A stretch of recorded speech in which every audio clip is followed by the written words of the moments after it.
Author एक आम इंसान थे जो अपनी जॉब से थक चुके थे। वो दूसरों के ड्रीम्स पे काम करते हुए थक चुके थे। इसीलिए उन्होंने डिसाइड किया कि वो अब खुद का कुछ करेंगे और एक एंटरप्रेन्योर बनेंगे। इसी उम्मीद के साथ उन्होंने अपनी वेल पेड जॉब छोड़ दी और फिर अलग अलग बिजनेस करना स्टार्ट कर दिया।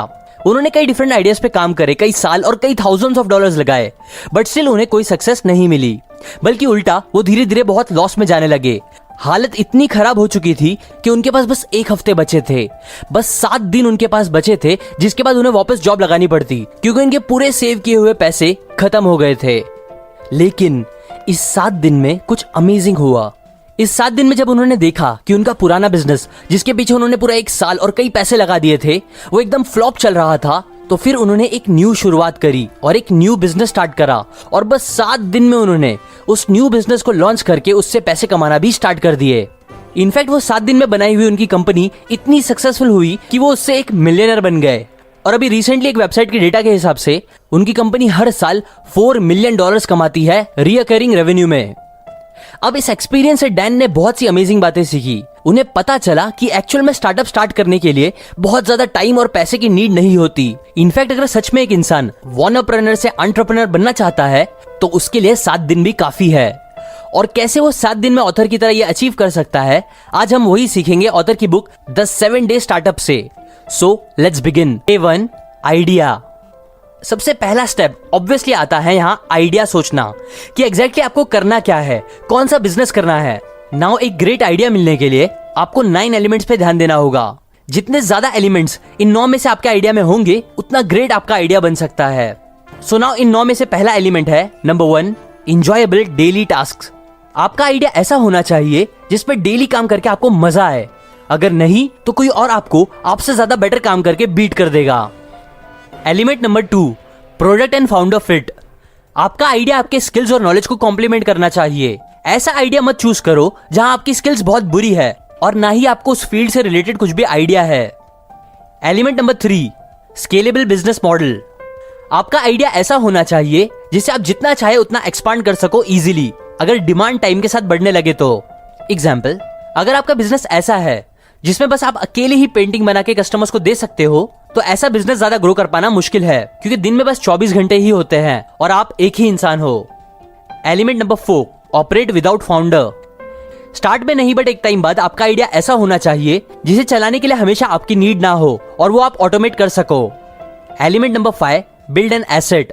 आपका आइडिया एटलीस्ट एक ऐसा वैल्यूएबल एसेट तैयार करना चाहिए जो लॉन्ग रन में अगर सिचुएशन आए तो बिक सके बिकॉज ऑफ उसकी वैल्यू।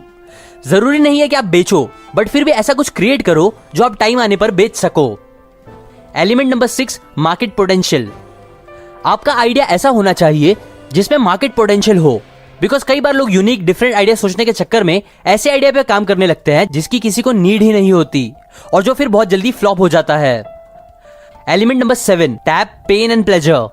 अपने आप को दूसरों से डिफरेंशिएट करने के लिए आप क्या करो कि करंट सोल्यूशन या प्रोडक्ट में देखो कि लोगों को क्या तकलीफ हो रही है और फिर उस पेन को खत्म करके प्लेजर क्रिएट करो कस्टमर्स के लिए अपने प्रोडक्ट से। ये दोनों चीज करना, मतलब पेन खत्म करना और प्लेजर इंड्यूस करना, एक आइडिया को ग्रेट बनाता है। Element number 8 unique lead generation. आपका आइडिया आपको दूसरों से थोड़ा अलग करते हुए लोगों का अटेंशन ग्रैब करना चाहिए ताकि आपके पास कस्टमर्स अपने आप आए। Element number 9 launch quickly. ऐसा आइडिया सोचो जो जल्दी लॉन्च करा जा सके, जिसमें आप जल्दी मॉडिफिकेशन कर सको कस्टमर्स के रिक्वायरमेंट के हिसाब से। सो बस ट्राई करो कि आपके आइडियाज में इनमें से मैक्सिमम एलिमेंट कवर हो। Now day 2 for the MVP। अपने आइडिया को अब आपको एग्जीक्यूट करना होगा, अपने इमेजिनेशन से एक रियलिटी बनानी होगी और वो करने के लिए आपको यूज करना होगा MVP का, मतलब मिनिमम वायबल प्रोडक्ट का। MVP आपके प्रोडक्ट का बस एक छोटा सा वर्जन होता है जिसमें आप बस उन फीचर्स को, उन टूल्स को रखते हो जो सबसे ज्यादा रहना जरूरी है प्रोडक्ट में। MVP आपका फाइनल प्रोडक्ट नहीं होता, बल्कि बस कस्टमर फीडबैक लेने के लिए बनाया गया होता है। Day 3 the name.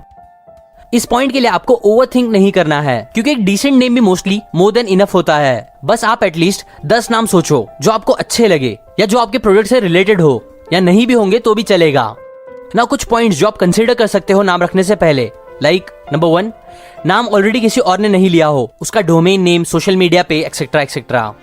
नंबर 2 नाम ज्यादा कॉम्प्लिकेटेड ना हो। नंबर 3 नाम बोलने में इजी हो। नंबर 4, नाम बहुत बड़ा ना हो। नंबर 5, नाम किसी ब्रॉड फील्ड को कंसीडर करते हुए रखे, क्योंकि कई बार आपके प्रोडक्ट्स चेंज भी हो सकते हैं। Day 4, website. आज के टाइम पे आप कोई भी बिजनेस करो, कोई भी सर्विस स्टार्ट करो, आपकी एक वेबसाइट होना बहुत जरूरी है। बिकॉज आपकी वेबसाइट ही वो एक ऐसी जगह होती है जहां पे ऑलमोस्ट टोटल कंट्रोल आपका होता है। अनलाइक यूट्यूब, फेसबुक, अमेजॉन या ऐसी किसी दूसरी वेबसाइट के कंपैरिजन में जहां आपका मैक्सिमम कंट्रोल नहीं होता और जो आपके पेज को कभी भी डिलीट कर सकते हैं बिना आपके परमिशन लिए। इसलिए चौथे दिन जो चीज आपको करनी है वो है एक वेबसाइट रेडी करना, जो आप किसी से बनवा सकते हो, बस कुछ 1000 रुपए देके या फिर थोड़ा एक्स्ट्रा टाइम लगा के आप खुद भी सीख सकते हो। एक नॉर्मल वर्डप्रेस वेबसाइट बनाना जिसकी डिटेल्स मतलब स्टेप बाय स्टेप वो कैसे करना है ये ऑथर ने अपनी बुक में बताया है। Day 5, marketing. वेबसाइट बनाने के बाद जो चीज के बारे में आपको काम करना है वो है मार्केटिंग। अब मार्केटिंग करने का एक बेस्ट और सबसे चीप तरीका आज के टाइम पे है बाय क्रिएटिंग कंटेंट। मतलब आपने जो भी प्रॉब्लम सॉल्व करते हुए प्रोडक्ट या सर्विस स्टार्ट करी है उससे रिलेटेड आप कुछ यूजफुल इंफॉर्मेशन बनाओ, कंटेंट बनाओ जो आप फ्री में लोगों को दो। और ये करने के लिए आप कई डिफरेंट चीजों का यूज कर सकते हो, जैसे कि फर्स्ट, ब्लॉग्स, जहां आप आर्टिकल्स लिखोगे प्रॉब्लम्स सॉल्यूशन से related. Second, infographics. Third, videos, मतलब यूट्यूब, फेसबुक, इंस्टाग्राम या इवन टिकटॉक पे, जहां वीडियोस के थ्रू आप अपना कंटेंट लोगों तक पहुंचा सकते हो। फोर्थ, पॉडकास्ट, मतलब बस ऑडियो में कंटेंट क्रिएट करना जो आप अपनी वेबसाइट पे डाल सकते हो। फिफ्थ, ई बुक्स, आप ई बुक्स लिख सकते हो अपने प्रोडक्ट से रिलेटेड टॉपिक्स पे।